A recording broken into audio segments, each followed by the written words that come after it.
10 days or so, I'm going to be starting to calve. So, Oh, nice. Oh, yeah, I kind of miss the good weather the way it appears, but oh well. That's yeah. What's it supposed to be in the next couple weeks there? um, it don't look It bad. doesn't look terrible, eh? I Oh, nice. just got to mute my live feed here because Oh we yeah. Does my mic sound good? I'm just going through yeah, the computer mic there. Yeah. you betcha, we're I'll try golden. not to yell. All right. Well, I'll get her rolling here and we'll Okay. just got to start recording on my other stuff. So, Sounds good. live and welcome to the fans' perspective. I am Tyson and Blair Balog from Stamp Seeds is joining us tonight. And we're, How's it going? yeah, very, very excited to have him on. Got to meet Blair last or this past spring here. Picked Yep. up a little mustard seed and we started talking, and I think he's got a lot he can share with us tonight, and about agriculture. And then at the end of the show, or later on in the show, we're going to get to talking. He played a little baseball in Vauxhall, went to the Yep. academy there, so we're going to get into that as well. So once again, welcome to the show, Blair, and thanks for joining us. Happy to be here. You betcha. So why don't we start the show off? Tell us a bit about yourself and then a little bit Okay. about Stamp Seeds. For sure. Yeah. So yeah, I'm Blair Balog. I am a seed specialist for Stamp Seeds. I'm going on just now 2 years with Stamps. So they've been in the pedigreed seed business since 1976, but for sure I it's been a while now. And um we operate around 7,000 acres of land for pedigreed seed. 5,000 of that's irrigated and 2,000 is dry land. And then we have roughly another 3,000 that we do with contract growers. So that just kind of spreads out the varieties that we deal with and assesses the risk that comes with the game too. So it's not everything's all grown in one area. It kind of helps out that side of things just in case the you have the possibility of a white combine or anything else to do with that, right? So that's the nature of it.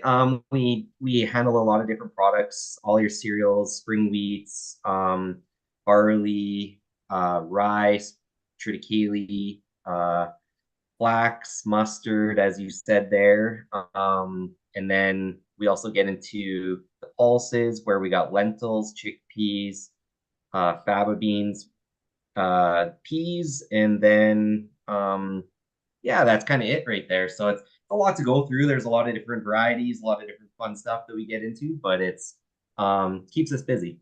Yes, it sure does. And in case the listeners out there don't necessarily get everything tonight, you can go to Stamp Seeds and Yep. lots of good videos you have on there, all the products that you do sell, and they can kind of look everything up. And if they have any Yep. questions, they can email or phone or whatever they want to. Yep. Yeah, I'd be the main contact for that. It's you can find everything online there at stampseeds.com. But yeah, I guess in the nature of everything, it's good to get on here and talk with you there and just to um shoot around, right? So Yeah, absolutely. yeah. I want to start out with fall rye because Okay. that is the one thing that intrigues me the most. Yep. Uh, we are a big rye growing region. We have Yep. been for years. Unfortunately, the drought has kind of diminished the acres in this part of the world, but lots of exciting things coming down the pipeline for rye. All these new Yes. hybrids. Tell us a bit about Okay. some of the hybrids and what exciting things are coming down the pipeline. Yeah, for sure. I actually left that out of when I was talking about all the different crops we had just because I knew it was going to come up right away. But yeah, so we do hybrid rye and conventional rye, but hybrid rye is kind of the more exciting side of things where there's a lot more potential to it, right? And where it kind of differs from being a hybrid, it's you're looking at yield characteristics, ergot, and early season vigor. It has a little bit better drought tolerance to it. Just overall, like you're seeing a lot better production from it. So on the grain side, your falling numbers are better, which helps out for milling and or distilling, right? So, Yep. but with a hybrid rye, you're looking around 20 to 40% higher yield, compared to a conventional rye. And they in turn actually have a little bit, rye itself has really good drought tolerance just because it has really vigorous roots to it. So it can really scavenge and search for anything it really needs to. But um, we kind of see good reaction from the hybrid rye itself. So like it's this last year, yeah, it was really dry. Like even this last fall, the spring before, like some guys that grew it for grain, they didn't see quite the yields they were kind of hoping for, right? But that's agriculture in the essence. It doesn't always work out. But when it does come into play, like there's a lot of different ways you can grow it. Where it's not just for grain, like in our area where it's Feedlot Alley, it's all primarily grown for forage. And guys have brought that in just because it spreads out their silage compared to just growing barley, corn sort of thing, right? So they're seeing really good numbers from that, and they're able to actually end up doing double cropping here in southern Alberta. So they I was gonna get into that actually. You got a couple of I think Performer is your new one, and was it Pro Power yes, that guys have been using in the past, or what that is was the one of them. Yeah, yeah. So Yep. we switched to Serafino to be kind of that dual purpose, and the varieties that we carry here, stamp seeds. There's KWS Serafino, and the two new one that's one we've been around. It's been around for a couple of years, but it's been very consistent for us, right? And consistent for our growers. So it's we're happy to keep it around for as long as we can, right? But then we got two new ones coming through, which are really exciting ones. They're two that are brought in by FP Genetics. They're Satin Union products. One's called Kasani and the other one's Performer. So Kasani is meant to be, we're kind of slating it as our true grain purpose Mhm. product, whereas the Performer has maybe a little more upside on the forage, but has a dual purpose action like a Serafino does. So it can really go both ways, and that's a very exciting one to be with at the same time, Yeah, right? for sure. Um, And you mentioned dual crop, and yeah, for those listening out there, they're probably like, "What does he mean dual crop?" I don't mean intercropping together, but you're getting actually two crops off in the yep, growing season. yeah, yeah. So you're kind of maximizing your potential on the land. You typically need irrigation to do it because you need to it's high management when you're trying to do this, but Yep. when you're able to get your hybrid rye off for a forage crop, let's say at end of June, beginning of July, you can in turn turn that field over and grow oats. Or I had guys try and forage sorghum last year. So there's different ways to do it. I did a trial right beside our fall crops this past year just to kind of show a different representation of what you could see out of it, right? And the at the end of the day, like I think oats will be the primary double crop option just because you can get them off a lot quicker where because you're not chasing it with double cropping you're always at risk of frost, and with Yep. oats like they get filled with nitrates once they get hit with frost, so it kind of extends the process where um typically you're able to get them off before that happens if you're able to get in soon enough. But with forward sorghum side of thing, it kind of gives a different avenue. So I kind of see it as a fit for more of a guy that may be looking to graze in the fall, and you're able to just leave it out in the field, swath it. So he was able to swath graze it, and he was fairly happy with it. And the head days you're gaining from that are awesome. Like it's time that you don't need to be putting bales out in November to December, where and it also depends on what your winters are like. Like this past winter, it was fairly mild, right? But Yep. in other winters, you never know what's going to happen. So that might not always be the case, but that grazing potential could always be there, sort of thing, right? Absolutely. So, Yep. so you mentioned mild so far this past winter. I got a question for you. Like, how Yep. do you think winter kill through this kind of mild stretch with little snow, and then all of a sudden it got to minus 40 or 50 out there. Just Yeah. thoughts on what you think, how the rye is going to get through that, and what you've seen It in the past experiences, kind of. yeah, so it's so hard to say. Like rye is the hardiest plant for winter Yeah, survivability, but it you might see some, you might not. It's honestly going to be a situation where we're just going to have to wait until spring to really see what could happened or if it made it through, right? yeah, So yeah, the true thing that like brings on winter kill is iced over spots in your field where that really drowns out a crop. But yeah. this the cold winter, the cold snap where it because up until January, we're almost seeing that slow growth, right? Because like we a lot of our fall rye, it was still green by the time end of December came. And uh, in turn, like you have to kind of think that you might be getting growth at it with it yet, but it's when that cold snap came, yeah, obviously everyone would be a little bit worried, but unfortunately, there's nothing you can really do come until springtime. So it's Yeah, yeah, um, whether you you could see a little bit, but I think it's unfortunately it's one of those things where you just got to play it as it goes, and it's an April situation more or less, for right?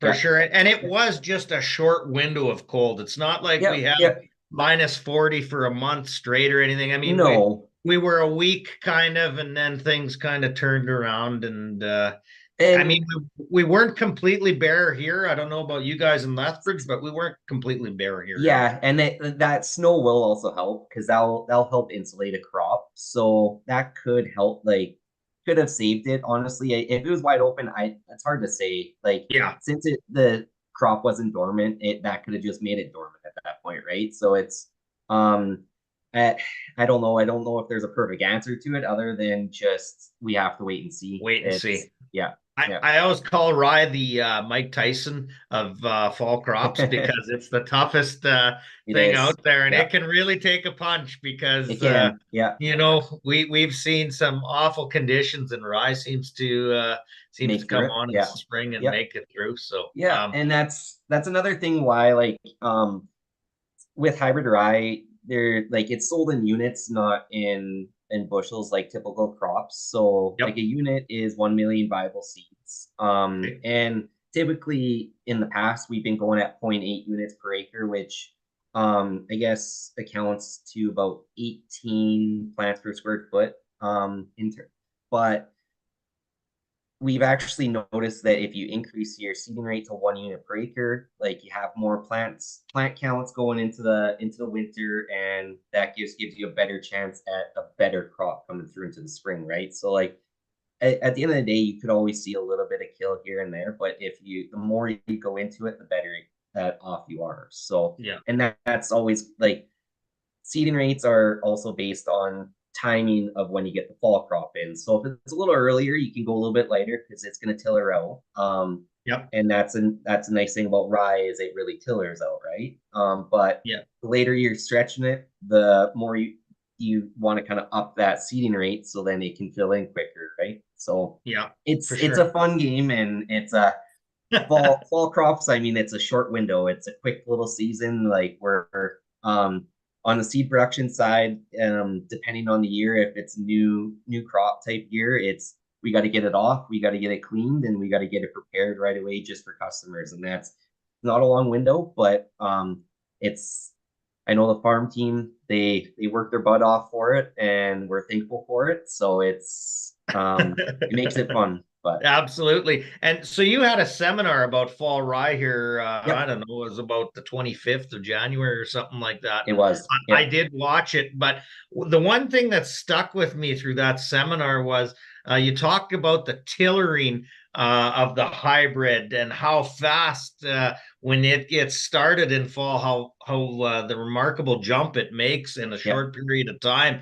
Um, and compare that a little bit to our conventional rye, because there's a lot of guys growing conventional rye yet. And just if you can do a bit of a comparison between the two and the difference guys would see in the plant Yeah. itself. Yeah. So I that's a part of I guess the hybridness in the genetic lining. Like I won't get too in depth with it because it's not the breeder of it, but it's Yep, for sure. I guess to make it a little somewhat simple, it's kind of meant to have that vigorness and really push it out as fast as possible. Whereas conventional, like it's meant to do the same thing. Like you're still going to see pretty fast tillering, but it's just going to be you need to seed maybe a little bit heavier in with that crop compared to conventional rye. Like we're with conventionals, like even on dry land going into the fall, like we're recommending 35 to 40 plants per square foot, right? Like it's even for drier areas, just because you need it to fill in and you need as much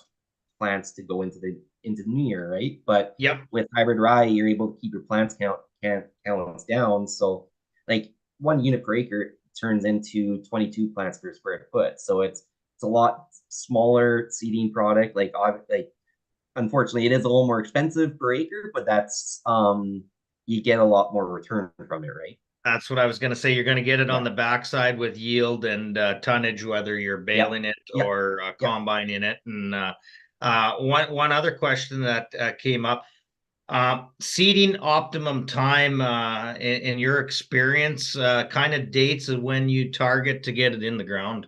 Yeah, so I mean, it depending on the operation, like if you're looking to get it in early, you can put it in July sort of thing, right? You can get some grazing on it, but traditionally, if you're just going for a fall rye grain crop, you're gonna be it's all obviously area dependent, but I'd probably say end of August or yeah, end of August to September 20th is typically the cutoff point. And that when we talk cutoff points, like it's you can definitely see past that, but it's just kind of Yep. our general comfortness on actually getting a crop to the spot it needs to be to for its best chances at survival. So you want to see minimum 3 leaf stage because when it's at 3 leaf, when at on top, that means the crown's going that far down, and that just gives you a better chance at survivability. So, it's the same with all winter crops, really, like fall trit, winter wheat. You want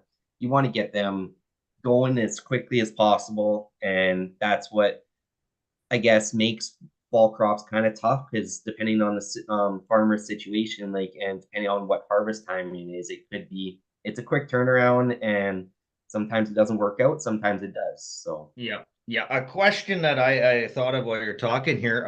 yep. Any particular previous crop stubble that you seem to notice that rye really likes going into, or is rye a pretty No, universal it's that pretty it? universal. Like we typically we follow seed canola fields, so we'll take care of the male bays there, and that's kind of how we do it. But Yep. um I think you're able to really follow anything um Mhm. that should be fine, right? Yep. It's obviously you're going to want to take or go on something that's going to go come off a little sooner than not, but it's like in some areas canola is not your one of your first things off, right? So it's um it if canola is not coming off till October, you're not going to put it on that field. So it's going to be going on your wheat field or a pulse, right? So Whatever's available it sometimes. is, yeah, yeah, pretty much. Yeah, yeah. Yeah. So, nutrient wise Yep. versus the regular rye, hybrid, is it similar? Does it It's require more nutrients? so it's pretty similar in that turn. Like it's a fast user of nitrogen. So like you do want to front load it. There's that thought process that you can kind of do like a 70-30% split where you can top dress in the spring, but it's always tough because when you need the top dress, that's kind of your optimum seeding time for most people. So you Yep. don't if you want to be in the cedar and but you don't want to and so like it's you might as well just front load it and it's a fast user of nitrogen just because it's really getting out of the ground fast, right? So feed it and just let it go. So Yep. no, Yeah. they're pretty similar for nitrogen use. But um, like I think that's most one of the cereals, right? misconceptions out there is a lot of people have heard that the hybrids are a huge nitrogen user compared to regular rye, but I think that's a misconception Yeah. that a lot of Like people, we kind of shoot for like 1.1 pounds per expected yield. So okay. on irrigation, like you can see around that 160, 170 bushel range, right? So we usually go for around 200 pounds of actual N. So Yep, and not at like on dry land side, you may not go for that sort of thing. Like it might be you're going for 100 and 100 to 120 for maximum yield, right? And yep. so obviously every situation is different, but that's where every farmer knows what might possibly come from it, right? So You betcha, you yeah, betcha. And the great thing about rye beans, we're in the country similar to you, is we generally run out of moisture in July, and that's when the rye is kind of yeah, finished up, and yeah, it has a perfect window for a drier climate, such as ourselves. yeah, for sure. So yeah, the August shut off always comes on, and it's when you want it to finish off other crops, that's how it works out, right? But that's the Yep, nice thing about mixing in some fall crops like a hybrid rye is you're able to utilize moisture in a different way than a spring crop. So at least you spread things out, and that helps your risk assessment for a farm, right?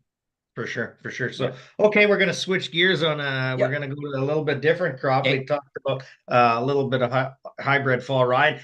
Once again, those watching out there or listening on Spotify or whatever, any questions, shoot me a text or get a hold of Blair if you have any questions. I know Yep. they Yep. have lots of answers and lots of seed Try available probably try too. to. If not, I'll find the answer out for you. You That's betcha, you betcha. yeah. And Blair, by the way, I don't think we got the location, but Enchant, Alberta is Enchant. Yeah. Yeah. where So you yeah, guys are situated.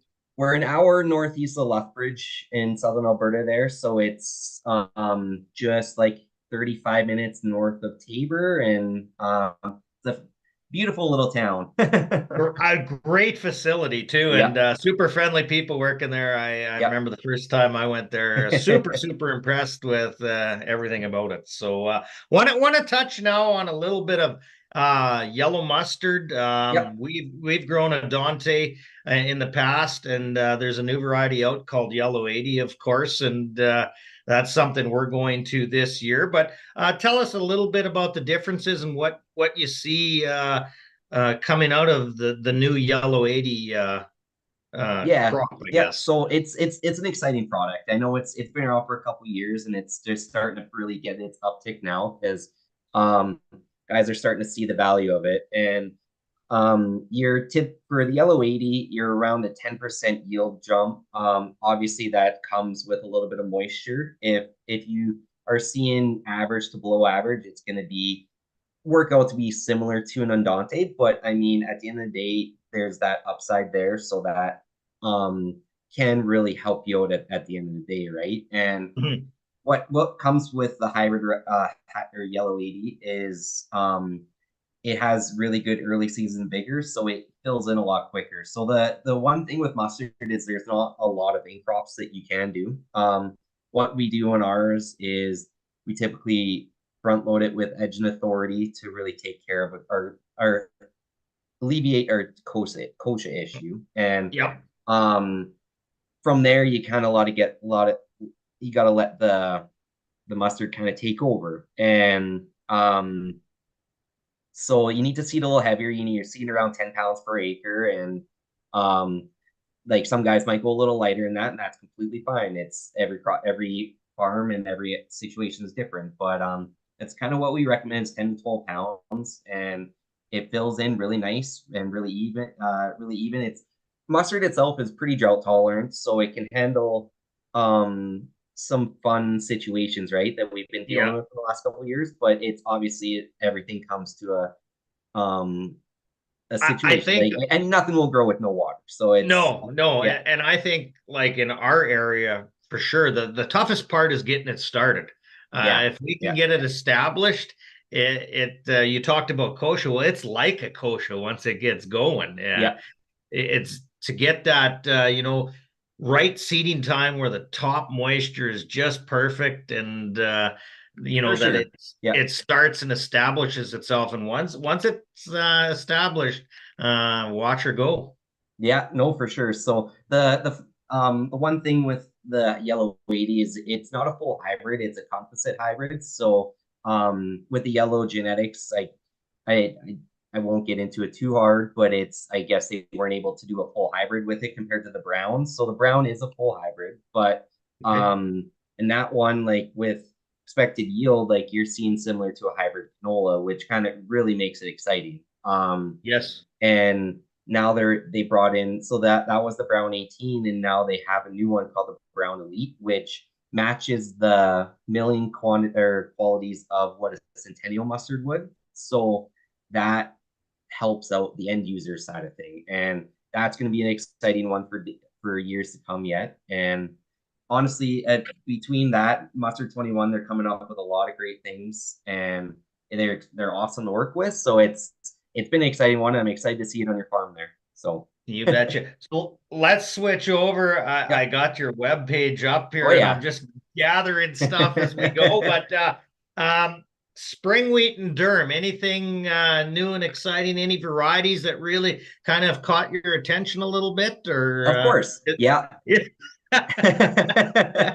So no, I can well, talk seed that's all good day because here, spring. so it's all good. But Oh yes, for sure. I with spring wheat side, like there's a lot of different varieties that are good for certain areas, and but like for mostly for dryland, obviously you're gonna see a lot like that are just universally good. So Brandon's been around for a while. It's gonna probably stay around till the next replacement comes out, which I mean there's one in the works that possibly might, right? So there's that one. We have AC Hockley, which is a new one from FB Genetics. That one and AEC Hodge, they both came out same year. It was last year. And standability on Hockley, it's fantastic. The disease side of it, it's rated number one for all priority one diseases. So that's really exciting in itself. Hodge, it's actually rated number one in the seed guide, or at least the for yield expectations. So Okay. that makes it exciting. Its standability is similar to a Brandon, so it's always something to keep in mind for farmers. But then we actually brought in a new one this year. It's called SY Manus. So this one we're kind of uh focusing mainly on irrigation, but it's one that can be pushed with high management. So it's a shorter variety. It was first started in Manitoba, Hmm. just because obviously they get a little bit more moisture and heat units, so they're able to Yep. really go after it. Whereas FP they realize that maybe it can work in some areas here and other and northern Alberta. So we're able to really go after it, and it responds great. So we've had it for 1 year, and we're excited to see what it kind of goes forward now. So with 1 year, obviously you can only take it's a small sample size, right? But Yes. it Yes. came out really well. And then um, on the other side of it with Durham, so we have a couple new varieties. We have AAC Schrader, which is a really exciting one. Hmm. It's the only durum that's rated I for fusarium, and Okay. which is really good for a lot of different areas, right? It Yep. is a hollow stem, so that's something if soft flies are an issue for guys, then it's obviously you're gonna have to stay with a solid stem, but it can really push yields. It's a tall variety. It comes from uh, a transcend parentage, so Oh, okay. Yep. yeah, so it keeps its quality really well, right? And Yep. it's an exciting one. It's one that I think can do some real good in some areas. But the other one that we have is CDC Vanta. So it's got this one. It's our shortest variety and really strong straw on it. Longer season, similar to like a stronghold, I'd say. But your yields are really nice and it keeps its quality really well. But the fun thing about it is it has black ons. So we're getting back to the black ons. And Oh, it okay. Yeah. Yeah. yeah, Like the so we old have another one Palliser and yeah, stuff. so we Yeah. have another one that's Greenland that one expresses black ons as well. But this one it's called Black Vanta for a reason. That it's just black is night, right? So when you see a full production field, it's fun. So I love to see black in the durum. It looks so yeah, amazing when you got a yeah. nice stand there with the black ons, and Yeah, yeah, so that I think that one for we first year with it, so we don't have a lot of data with it as well, but I think that one can have a lot of exciting things going forward as well. So that the one thing with a lot of these varieties that are coming out is there's a fit for every different area. There's not just one that fits everything. And that's been my experience with my short experience with the seed side, right? So it's yep. 2 years, learned a lot, but you realize that there's still so much to learn. So it's the one thing I've realized is not every variety will fit every single farmer, and that's where my job is fun. So I'm able to fit something that will work with that farmer compared to just trying to sell them something that we have. So Yeah. and I'm happy to give that. I've been given the opportunity from Snap Seeds for that because they make it possible for me, right? So It's kind of like a good pair of shoes. It's no use putting that pair on that don't fit. You might as well try on the pair of shoes that actually fits you, right? yep, And yep, no different with seed because no use putting in a variety that needs a lot of water, such as irrigation, when you yes, generally don't get that. yeah, for sure. And on the other side of things too, with like irrigation, one thing that guys like to try and focus on is standability. So that's where our when we do on-field trials, we try to push things so that we're able to see what can stand high management in certain situations. And we do spring crop trials, we do our fall crop trials to really try to push things to show these are on-site farmer trials, right? But Mhm. it's good information to give to at least show and represent to a farmer this is what you could see. They're not big strips, but at least it's nothing. It's bigger strips than what you get from your seed guide and that, right? Yeah, So those for like sure. because the seed guide they're great tools for a farmer, but they you can't take yeah you can't take those yields and say that's exactly what you're going to get. You have to try to represent it in your certain area, and that's what we try to do as best we can. So You betcha. You betcha. yep, Um, I got a question here now. So yep, I'm from a big cattle country, of course, and yep, something that always intrigues me because I'm a fan of winter crops, but you got some interesting winter triticale varieties yep. as well. And one that catches my eye that I hear about lots is Tadius.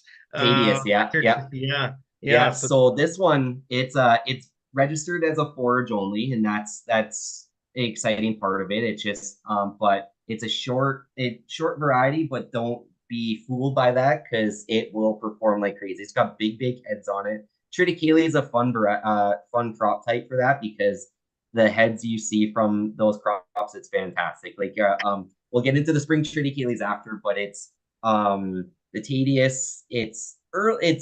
Honestly, it's very early for a fall crop. Like it was our first crop that was combined this year, oh, and really? which is really exciting. Yes, and Yep.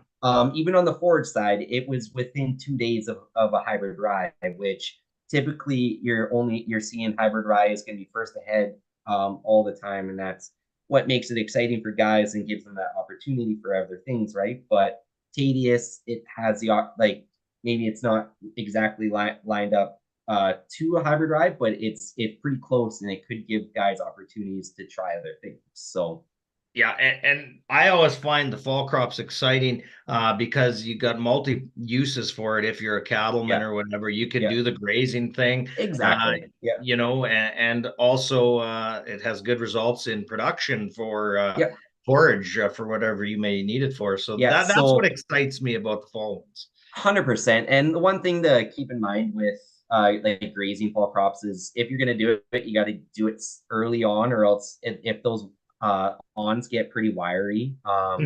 you're going to be dealing with issues with your cattle, right? So Yep. those will cut up their cheeks, and I know your guys know that, but um, Well, it's it's always good. something that A good reminder, right? Because yeah, no, sometimes 100%. you think, yeah, what would that little plant really do? Ah, it'll be good, and yeah, you don't really think of it, but Yeah, no, and that's it for spring crops. Like if you get into the barley sort of thing, like you have the full smooth ons. So those are those give you the ability to just bale it and at any point, and then you're not risking the infections with your cattle, right? Yeah, So those are another avenue for guys that if you are searching for feed options, anything like that, those are the tools that are there. So for sure. there's definitely a lot of different, like they're also great for green, but you never know what situation you're gonna be in, right? Yeah, So yeah. So, gonna another question that comes up: yep, corn or sorghum? A lot of guys do some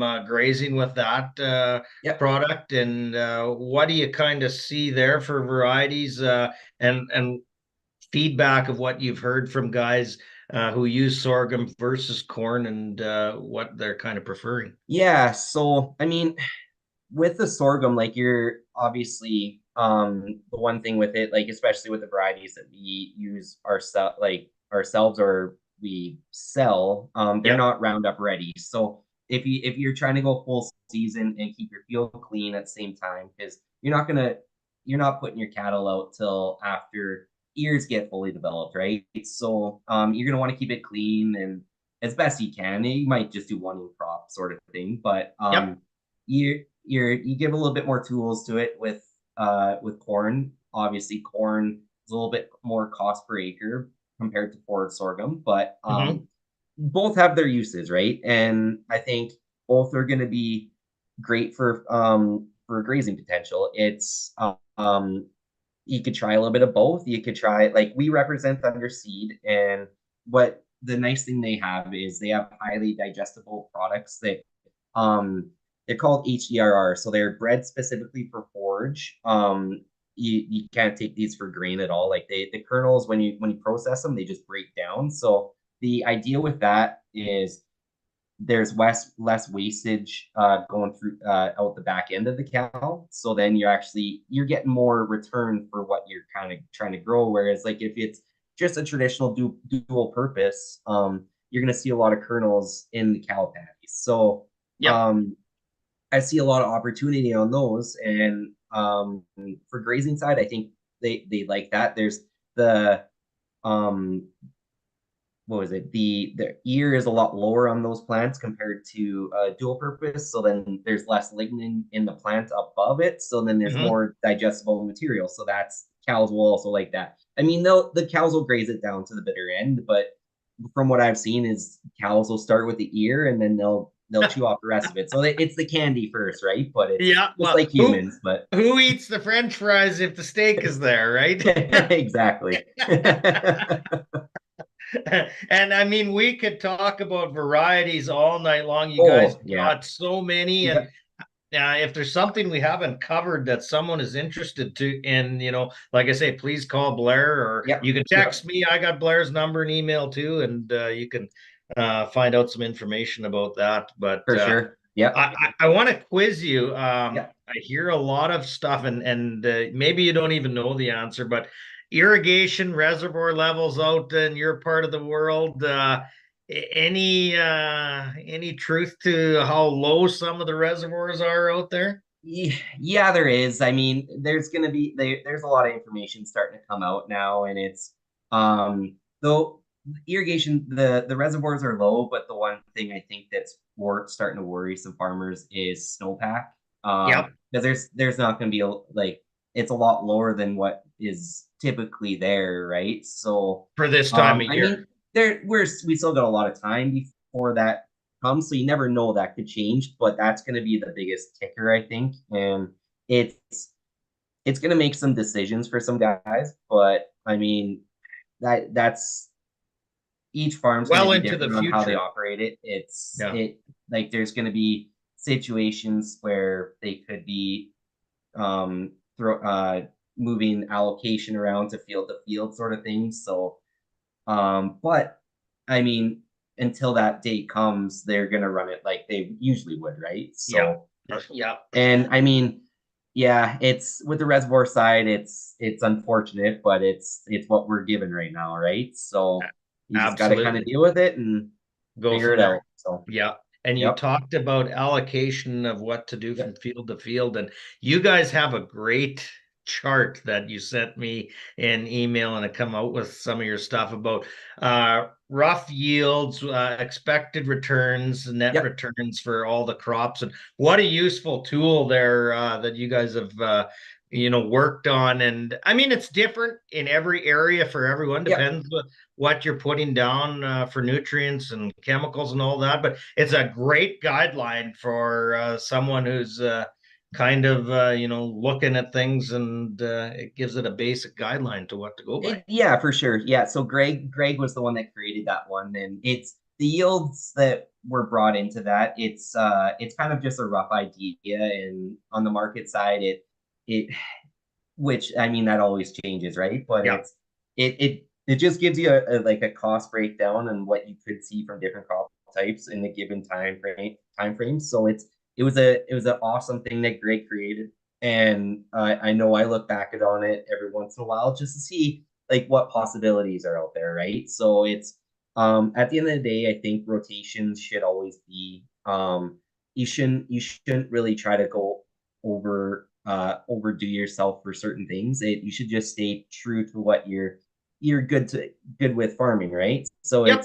and like there's certain avenues in the marketplace that maybe there's a little bit more opportunity to make some money, but it's if you can get into that, sometimes you do it, but other than that, it's you just try to make your farm as profitable as you can, the best way you can, right? So Absolutely. And, yeah. and two of the crops that come out to mind, not even looking at the chart, but just looking at future prices, green lentils and chickpeas, the Yeah. old crop, new crop, not a huge difference compared to some of the other crops we're seeing. No, no, they're not. They're pretty exciting right now. So it's the fun thing with green lentils is I honestly think all the seed across Western Canada got bought up. So it went fast and it's crazy. So it's that one I don't even know if it came out of nowhere, but guys just got in on it, and it's gonna be who knows where that one will be, right? Yeah. I don't know exactly how many acres will go in, but For it's gonna the, be there's a lot, yeah. and on the other side of it, chickpeas, it's gonna be that's an exciting one too, right? It's the nice thing with chickpeas is they're fairly drought tolerant. They're gonna be fairly weak on disease. Like it's at least on our side that you have a little bit more opportunity with varieties on your side of the border there, but Yep.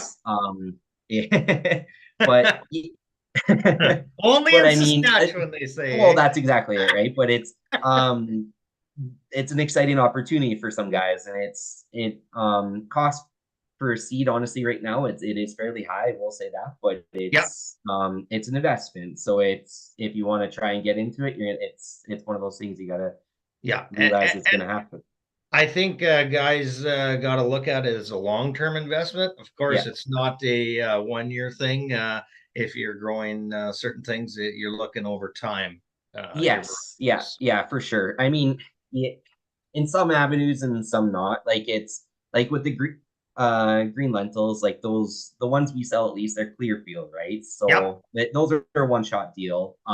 So those unfortunately like you can't really take over year after year sort of thing, right? But it's Correct. Correct. but I mean, yes, I agree at the end of the day, like if you're starting to look that way, then maybe it's something that you start to really bring into your rotation plan. So For sure. um the green lentil market, it's and I don't want to I'm not great on the market side. I'm more of just the seed side, right? But Yeah. it's Absolutely. yeah, but Absolutely. it's definitely a smaller market compared to the red side. So Yep. if guys do get into the lentil game, then and they're just starting out, maybe the reds are the right way to go, right? Just it's a little easier to maybe stomach and go year after year. So Yeah. And yep, greens have been higher the last 2, 3 years versus yep, reds for yep. prices. So that's something to look at as well. It But is for sure. Yep. do you have any green lentils available yet? Or are you completely sold out? Nah, it's sold out at this point. So we're yeah, we're waiting on clean specs at this point. So For sure. we it went fast, and that's where it was a fun couple days because it was, and it's still going on, right? Yeah. I'm starting a wait list now, so that's where we're at. So For sure. And yeah. just one more story to add. When I was down there picking up mustard seed this spring, I got to, there's another gentleman there. He was picking up some seed too, and he was from Manitoba. So we Oh. had a great visit there. We got to compare things and just talk farming, and we had a good old time there. And he was getting chickpeas, I believe, Oh from you yeah. that Oh day. yeah. Yep. Yeah, and that was so cool. We got to, talk different strategies, and yeah, it was a learning experience just standing in line waiting, kind of deal. And Oh, for um, sure. yeah, for those that do not know, you guys also treat it if someone wants the Yep. seed, and Yeah. a lot of We'll do different on-seed options too. inoculants. So yeah, well, we have three treaters now. So we have a building that is, it can be going all throughout the year. When we with winter treating, we it has to be over 0 degrees. I think Hmm. my treating guys, they prefer probably 4 degrees and above, but um I think they've done pretty cold before, and it's not great, but it's, if somebody wants it, it'll happen, right? But Yeah. then we have two mobile treaters. So one just got built this year, Matt. He has a cool design on it, and it's really fast, and it's really awesome. And then the other one, it's our mobile treater. So that one's been around in the game for a little bit, but it's really reliable. Um and then yeah, so we can do for our pulses, we do on seed peat. It's another product that we work with, egg tib, and it's um not for chickpeas per se, but lentils, peas, faba beans, all those fun stuff, right? So um chickpeas, they might have, there's a different inoculant for them, right? So Okay. Yeah. yeah, Yeah. And yeah, there's a million different inoculants out there too. there There's is. Yeah. Yeah, and it would be impossible to stock not even half of Oh, them. yeah, Uh, that's the thing. You got to pick yeah, one, you just got to go with it, right? So and it's it depends what you're looking for too. yeah, Like yeah. there's so many different things when you look at that, and Oh, for sure. Yeah. yeah, for sure. But I want to get into now. We talked a lot of ag stuff, but now we're going to Yeah. move into something entirely different. Nice. We are a sports show as well, and Yep. you got to go to the Vauxhall Baseball I did. Academy. So, Yep. Yep.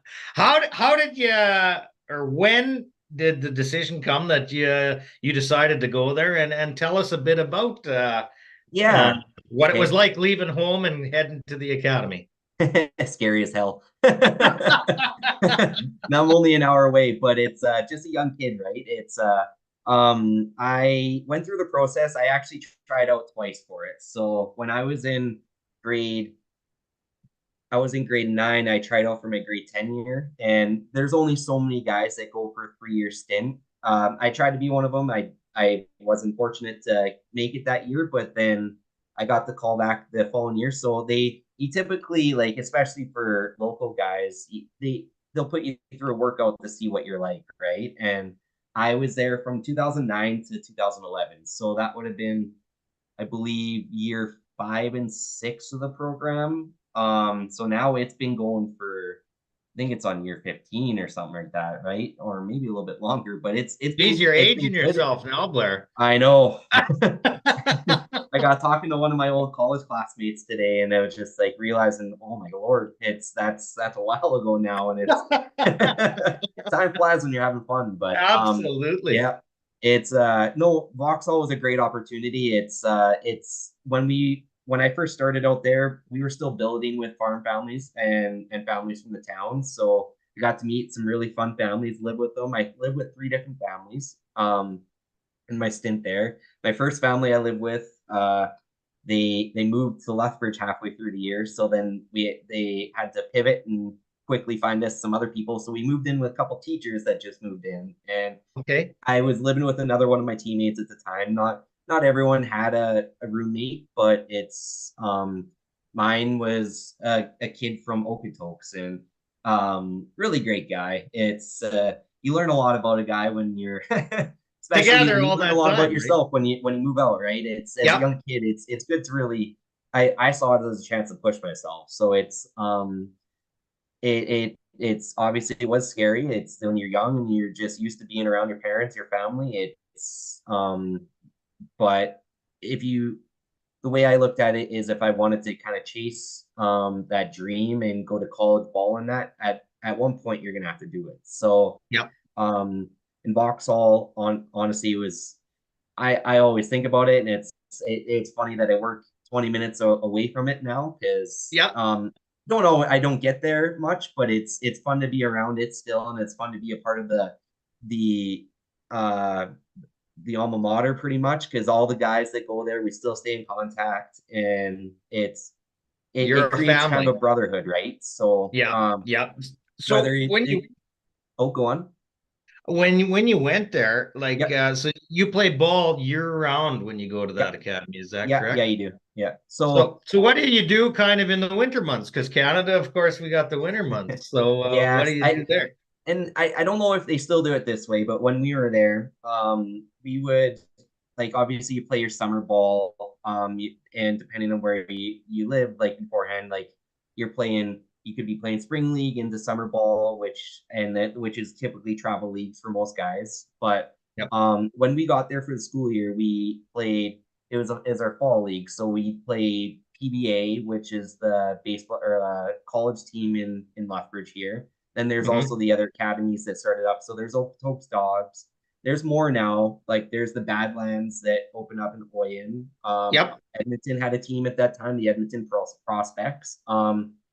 And then there's also one St. Francis Xavier. So that one I can't remember where they're out of, but so you just travel there and they travel to you. So like we would always start our year off in Montana, and Hmm. then and so you play some traveling teams down there, Big Sky teams sort of thing. But you're typically, I think our schedule is around 28 games in the fall, and then after that season's done, you move right into you're still practicing until the weather doesn't permit, and then there's an indoor facility. So we kind of utilize the community center that's in Vauxhall there, and they're still using it to this day, and it's awesome. So there we have we put down carpet and there's batting cages that we have set up. There's nets that Yep. we throw into, so it makes it anything you really need to, right? So once we moved into indoor, then you set when you get closer to Christmas, you kind of get you stop throwing for a little bit. You got to give your arm a little bit of a break, but then you're still doing drills, you're doing hitting drills, all that fun stuff. And then when you come back from Christmas break, then you start into a throwing program. So you start from throwing at 50% at 20 feet to 50 feet, and then you increase your percentage from there until you're playing long toss into a net. Like with an indoor facility in a community hall, obviously there's not a lot of room, but you You kind make do of with you what you get used have to it. then. Yes, yeah. Yeah. And I mean most places, unless you live in California or something like that, or down south, you have to do something like that, right? Yep. So um I think they have a lot more opportunity and they a lot more tools to it now. Like there a lot of stuff in baseball that we didn't ever like we never worried about certain all we worried about is batting percentage and Yep. that's about it, right? But that's um games change and it's awesome, right? But Absolutely. So yeah, how many so years were you there? I was there for two. Yeah. Okay. Yeah. So I Okay. graduated from there. In Yep. my funny enough, in my grade 11 year, I ended up fracturing my back. So I didn't know it at the time. Like it's one of those things where as a young kid, you just play through it. I just ended up just popping some baseball vitamins, which are ibuprofen. But Yep. and I realized I fought through it, and then I took some time off, played the summer. Felt okay, I guess, as okay as you can. But then in the fall, I decided to go get a CT scan, and doctor calls me back, and he's just like, "Yeah, you have a double stress fracture on the L5." It's just like, "Oh, okay." So that kind of hindered my baseball career from there. It was I played with a back brace in my grade 12 year, and Yep. I was still able to do it. Like it obviously you just adapt to what you have to, and then I took my after my grade 12 year, I at the time I was signed up to go play at a community college in California. So um, that was Taft Community College. It's just outside of Bakersfield. And Okay. I signed up there, but at the time, like, unfortunately, I had to call the coach and just be like, I couldn't do it. Like, I had to take a year off, and then Yeah. I tried it again at PBA and did a fall, and my back just couldn't hold up anymore. So that was kind of the breaking point, and I realized it's time to move on and get on to other things. So that's honestly when I Absolutely. got into like back into eggs. So I grew up Yeah. on a cow calf ranch, and then I got into the egg program at the college, and um, then I took animal science actually because yeah, cow calf guy. I thought, oh yeah, I'll just get back into that down the road, and then Yeah. realized, yeah, okay, but then I got into the crop side. So, but yeah, back to it with Vauxhall Academy. There's uh been a lot of talent that's went through there. I mean, even before I was there, there's nothing but Team Canada guys, year after year. Guys that get drafted. I had three guys get drafted in my grade 12 year, I believe. Yeah. None that made it like to the big leagues, but Yeah. it's still an accomplishment to say you got drafted, right? Um 100%. it's and the There's a school, pitcher from yeah, for the Toronto Blue Jays right now.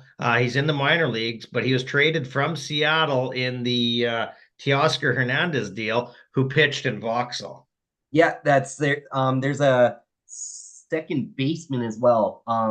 That's coming up with the Blue Jays that played with Vauxhall as well. And I can't remember his name, but it's he's a jacked up guy, and it's he's That's a guy you cool. look in. It's not that Davis Schneider, is it? No, no, it's not. Nope. His name is Damien something, and Okay.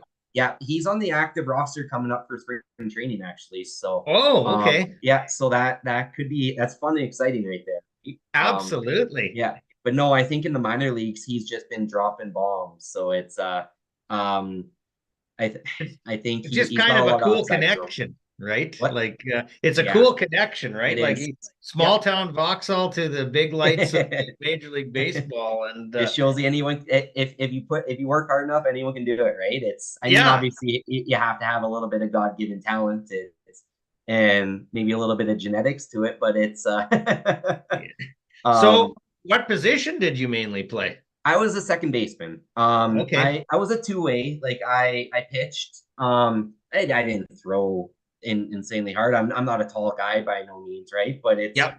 but yeah, I was a second baseman. So I started off as a shortstop going through it. Like I have pretty good hands as an infielder, but it's just there's a difference when you're playing shortstop to second base, just for angles of balls and how it comes off the bat, and just really once I hit second base, I had never put like growing up through the years, always played shortstop till I hit Vauxhall. Then I played second base, and it never I went my two fall leagues or fall seasons and not making an error just because of that, right? Just Really? comfortability and the idea that you're able to make every play. And Yeah. And it yeah, fit so like a no, it, glove. It was the yeah, position for you. It fit like a it was a glove. position. Yeah, it was a position. So Yeah. it's just confidence that you can do it, right? And on the pitching side, like I I think I maybe maxed out at 84, 85, but it's nowadays like that's not much, right? But it was more or less just like I was able to control ball really well. So Yeah. and that helped me out. But it's as I got old, as I got closer to my college days, and I was talking to colleges and realizing I don't want to be a two-way player anymore, right? So it's Yeah. I stopped working at it. Then when I went back to my summer league one last time, I tried pitching, didn't do that well at all. So it just leaves you really fast if you don't work on it, right? Oh, But absolutely, absolutely. And like I don't think people realize the time you commit and putting in working out and just training yeah, and taking yeah. ground So balls. the schedule at Vauxhall, so you don't take gym class anymore. You typically have class until 1:30, and then you get right into baseball. So you go practice for until is it 3:30 or 4 o'clock? Then after that, you're going to the gym. And sometimes then after the gym, maybe you're going right back to it. So you're always your life is baseball at that point, right? And Yep. now at the academy, like they have the dorm, so they built an expansion onto the school there. So um, the kids are have a lot of resources to them. They're all around each other all the time, which can be fun. It can be they can pull each other's hair out all the time. But I mean, they have screening rooms. They have a lot of different things that they can do there. So plus they have access to the school gymnasium whenever they need it, sort of thing. So Yep. they just need to go let off some steam. They can just go shoot some hoops and but which helps them out in the long term, right? It keeps them moving and keeps them as a Yep. young kid out of trouble, right? Absolutely. And I mean, since you've left and stuff, I mean, the program's probably only been building because the recognition it Yeah. would be getting year after year. And, Yep, it's you know, it's it it's the same two head coaches there since the beginning too. So Coach really, Les Mitavich and Coach Jim Kokias. So they both grew up around it. They played as long as they could. Both were really good at what they did. And Coach Mack, like he's the pitching coach and head coach. He runs that program. He's been great at it for as long as it's been. And then Coach K, as we always call him, he was my summer league coach too, so got to know him really well. But it's um he uh he played Team Canada. Like he had some God given talent to hit up baseball. So it yeah. He was fantastic to really learn from because like he knew hitting inside and out. So and now they have another assistant coach, Joel Blake, and he's a counselor at the school, and he's been fantastic. He played baseball with my brother actually, and then played college ball down south and ended up back here somehow. So um it's funny how it works out, but they work well together, and it's taken that program to another level, right?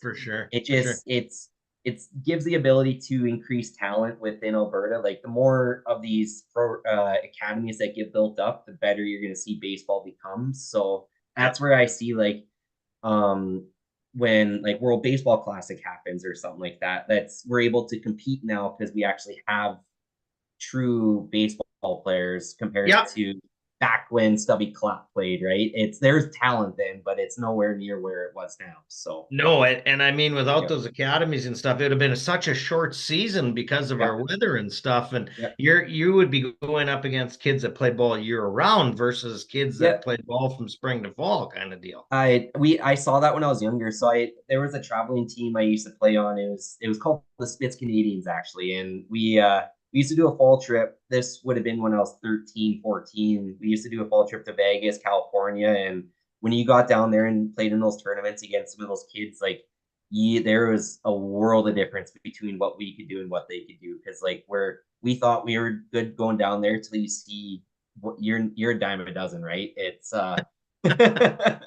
and that's when you realize that, oh, like when you see the guys that can throw the miles per hour that they can now, Yeah. it's quite impressive because they can work on it, but it's also just built into them now where it seems like everyone's throwing 99. So it's Oh, I know. Like, how many guys throw that even 105, 106 on a regular basis? I Like it. know, I know. So like I remember when I was growing up, first guy that I remember touching 101 was Troy Percival, and he was a closer for the Angels at the time. But Yeah. I remember seeing that, it's like, holy God. But then you just now every team's got one or two that can hit 100, and it's I as a hitter, like good for them because like it's a different Yeah. ball game now. I I seen an Instagram video the other day, and it's actually it's the catcher cam view. oh And yeah. look what 100-mile-an-hour fastball looks like It coming gets on at you me. fast. Yeah. Yes, and Yeah. like from his hand to that glove, it's amazing how quick that ball comes in. Yeah. So a 90 mile an hour fastball, like you only have a quarter second to react. And that shortens it up that fast, right? Like Yeah, you're probably dropping a tenth of a second there. So you're looking 0.10 to 0.15 of a second to react and get yourself ready to actually even say that you're gonna hit there. So it's Yeah. like you need that fast action. Like that's where like obviously you have to get used to it. Like the more you see faster pitching, the easier it gets, right? Like Yeah. when I played a box all, like we consistently saw like 85 mile an hour, which is good for high school for at least our area, right? And Yep. it became just second nature until you saw that 90 mile an hour guy. You're just like, okay, now you got to gear up a little bit, right? And um it changes your mindset real fast, and it's see a lot of guys that are Absolutely. going to the edge of the batter's box instead of getting closer to the plate. So it's Yeah.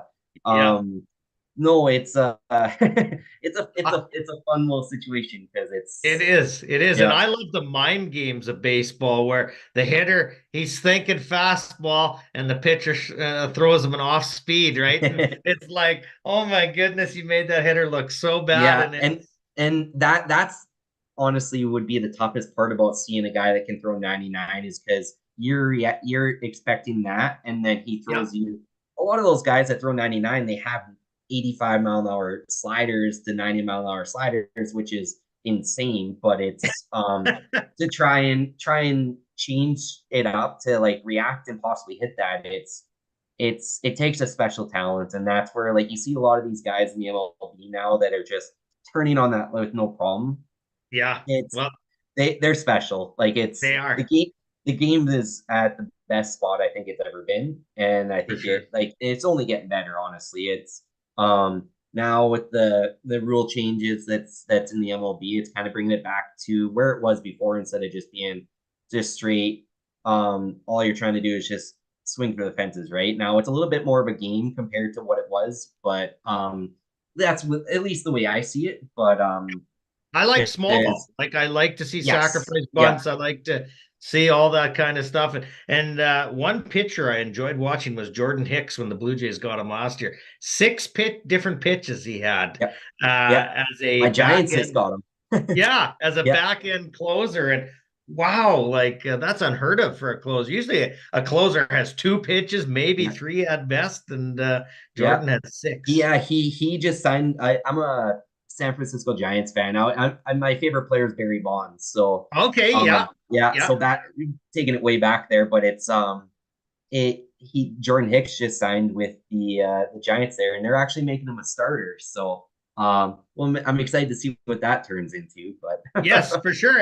yeah, Now, we're going to open up a whole can of worms. I want you oh, to we could keep on going forever. right on. So, LA Dodgers, I love baseball, but Yep. I am not going to lie or sit here and lie. The Dodgers, what they did this offseason has given me a bit of a bad taste in my mouth. They're They spending 1.4 billion or whatever they committed on two guys, yeah, on yeah. two guys. So Yeah. I mean, at the end of the day, they're just using the system to what it's created for right now, right? Like it's something that I think will just be hopefully will be addressed in the next CBA that Yeah. it can't be you can't just push everything off and then change your payroll so it actually works out. So like with how they signed Otani, it honestly, yeah, they're still claiming $44 million of his contract every year, but it should have been um was it $68 million a year? So like Yeah. that's a big difference right there, right? So Yeah. it gives them an advantage, but it's how this system was created, and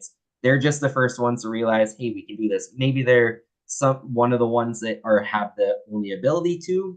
Hard to say, right? Like there's some other rich teams out there that can really throw money around, but maybe they don't want to at this time. So it's Absolutely. um I think yeah, it sucks, but honestly, as a Giants fan, I'm so excited to see them lose in the first round again, so it doesn't really matter. So All I care is that the Dodgers lose to anybody because I am anti-Dodger now. yeah, oh yeah, Yeah, because everyone should be, but it's I as a Blue Jay fan, I was like watching the Otani watch. Is today the day? Like I wanted him to go to Toronto so bad. Oh, when that smoke was going on, I called my dad. I'm just like, "Congratulations, you just got the best player in baseball." But it's then the next day, it turned out that obviously I was wrong.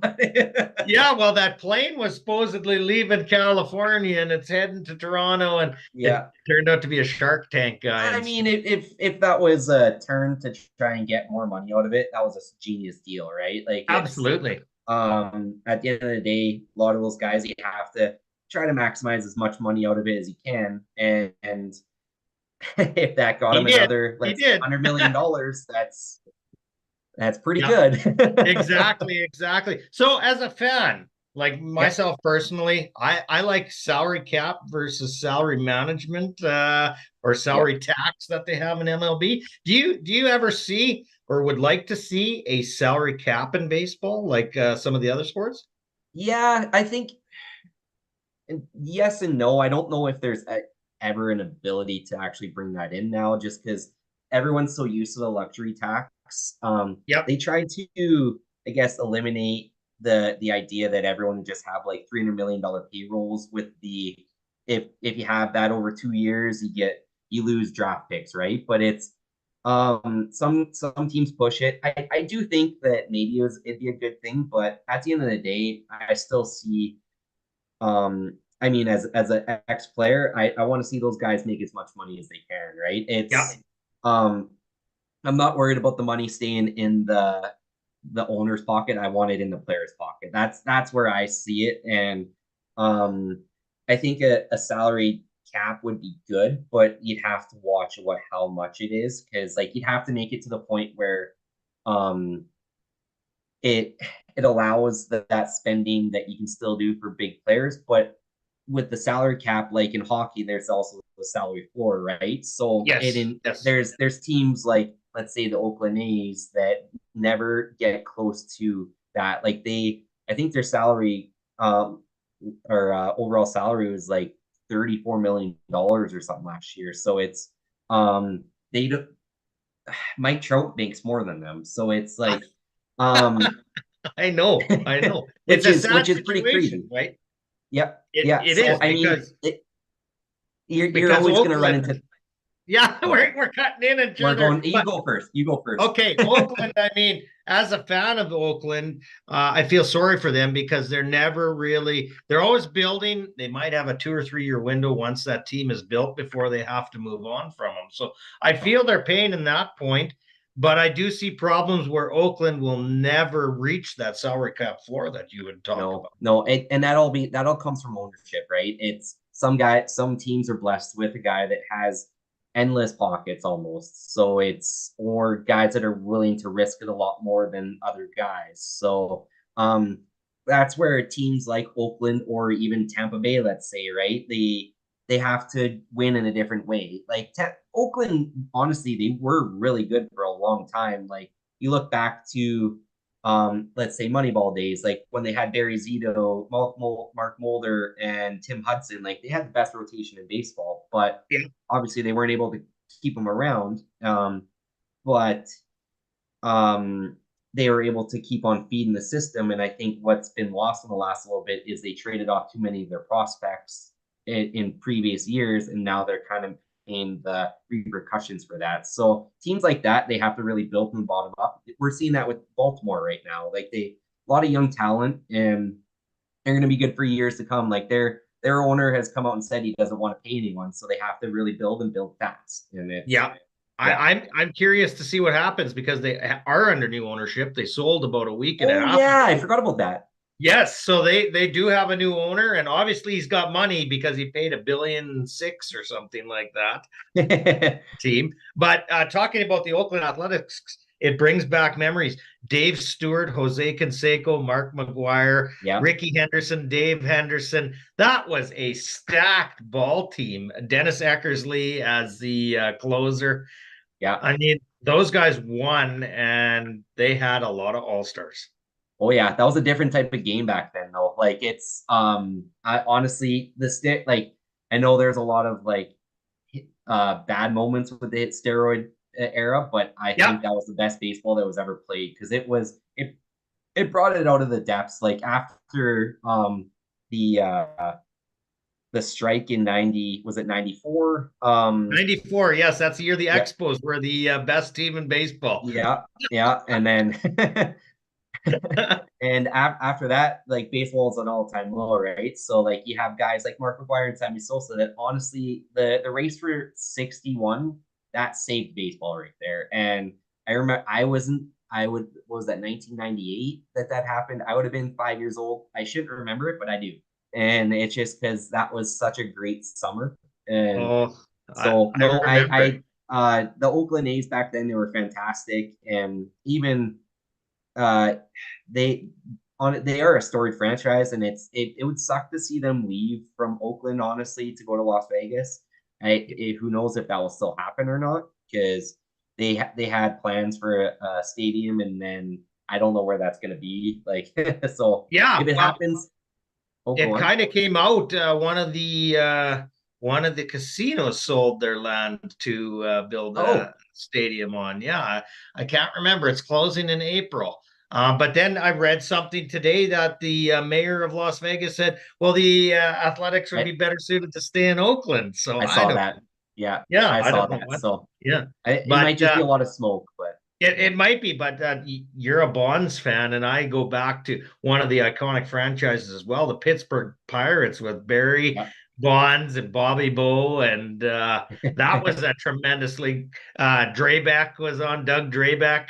Like they had a tremendous ball team at one time too. Yeah, yeah, and that's a team that doesn't seem to all like have a way to really put it together, but they've always had those guys that just you look back and you're just like, holy crap! Like it's obvious, Yeah, like Barry, like even during that time in Pittsburgh, like he had a Hall of Fame career even before he got to San Francisco, right? So it's and the rest of the story franchise, like you go back to even like Roberto Clemente, all those guys. Like it's a lot of guys that you can talk about all day, and you're just like, holy crap! But it's so you're a Barry Bonds guy, obviously, but favorite pitcher of all time? oh, oh.